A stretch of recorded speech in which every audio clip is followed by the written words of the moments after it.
Senator from New Hampshire. Madam President, today the Senate passed an amendment to provide more than $1 billion in emergency spending to help combat the Zika virus.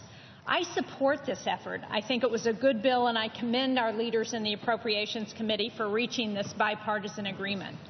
However, I join my colleague from Maine, my colleague from West Virginia, and all of those who are disappointed that the opioid epidemic is not being treated with the same degree of urgency. Now, some on the other side of the aisle have said it's their preference to deal with the opioid epidemic through the regular appropriations process. Well, let me just say that I am not encouraged by the results so far.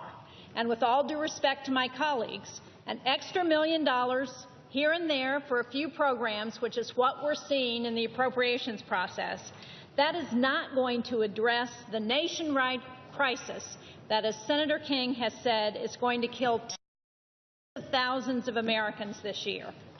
And while the HHS appropriations bill is still being drafted, because of the tight budget caps that are in place for this fiscal year, I'm not optimistic that it will include the type of game-changing fund that we need to stem the tide of this crisis. Unfortunately, we saw with the Commerce, Justice, and Science Appropriations Bill that it only included minor increases to programs to address the heroin and opioid epidemic. And that's why we need emergency funding, and we need it now. In March, the Senate had an opportunity to provide $600 million in emergency funding to address this crisis, but despite strong bipartisan support, that amendment was defeated on a point of order. Congress needs to rise to this challenge just like it has done during previous public health emergencies, just like we're doing right now to address the Zika virus.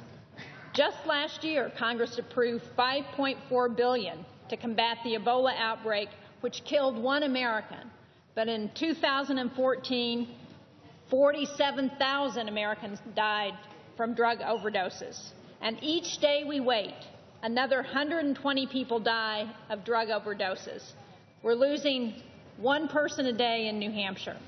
Now is the time to act. I urge my colleagues to reconsider and yield the floor. Madam President.